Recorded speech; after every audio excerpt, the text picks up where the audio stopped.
Hi friends, territorial army నుంచి మంచి notification అయితే వచ్చింది. టెరిటోరియల్ ఆర్మీ అంటే చాలా మందికి తెలిసే ఉంటుంది, తెలియని వాళ్ళు కూడా చాలా మంది ఉన్నారు. వాళ్ళ కోసం మాత్రమే ఈ వీడియో మొత్తం చూడండి. ఎలా అప్లై చేసుకోవాలి, ఎలా రన్నింగ్ ప్రాక్టీస్ చేయాలి, ప్రతి ఒక్కటి క్లియర్ కట్గా ఎక్స్ప్లెయిన్ చేస్తాను. ఈ టెరిటోరియల్ ఆర్మీ అనేది ఓపెన్ ర్యాలీ, ఎటువంటి ఆన్లైన్ అప్లికేషన్ అనేది ఉండదు. క్వాలిఫికేషన్ మనం కనుక చూసుకుంటే జస్ట్ 10th పాస్ అయితే సరిపోతుంది. దీని ఏజ్ లిమిట్ కూడా 18 to 42 ఇయర్స్ మధ్యలో ఉండాలి. ఏజ్ ఎక్కువ అనుకునే వాళ్ళకి ఇది మంచి ఆపర్చునిటీ. ఈ ర్యాలీ డేట్స్ వచ్చేసి మన ఆంధ్ర వాళ్ళకు November 21st, ఇంకా తెలంగాణ వాళ్ళకు November 14th అయితే కండక్ట్ చేయడం అనేది జరుగుతుంది. ఫస్ట్ వచ్చేసి 1600 మీటర్స్ రన్ అయితే ఉంటుంది. ఇది చాలా కష్టంగా ఉంటుంది. మీ టోటల్ బంచ్లో ఒక ఇద్దరు లేదా ముగ్గురు లేదా నలుగురునే తీస్తారు. సో చాలా బాగా పరిగెత్తాల్సి ఉంటుంది. తర్వాత వచ్చేసి పులప్స్ ఉంటాయి. తర్వాత వచ్చేసి మెడికల్ టెస్ట్.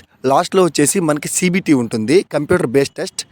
ఆర్మీ అంటే ఇంట్రెస్ట్ ఉండి ఏజ్ అయిపోయింది అనే ఫీల్ అయ్యే వారికి ఇది ఒక మంచి ఆపర్చునిటీ అని చెప్పవచ్చు. దీనికి రన్నింగ్ అనేది చాలా కష్టంగా ఉంటుంది. సో మీకు రన్నింగ్ సంబంధించి ఎటువంటి డౌట్స్ ఉన్నా నాకు డైరెక్ట్గా DM చేయండి. ఇలాంటి మోర్ ఇన్ఫర్మేటివ్ వీడియోస్ నేను పెట్టగానే మీ వరకు రావాలంటే ఇప్పుడే మన ఈశ్వర్ ఫిట్నెస్ సెంటర్ని ఫాలో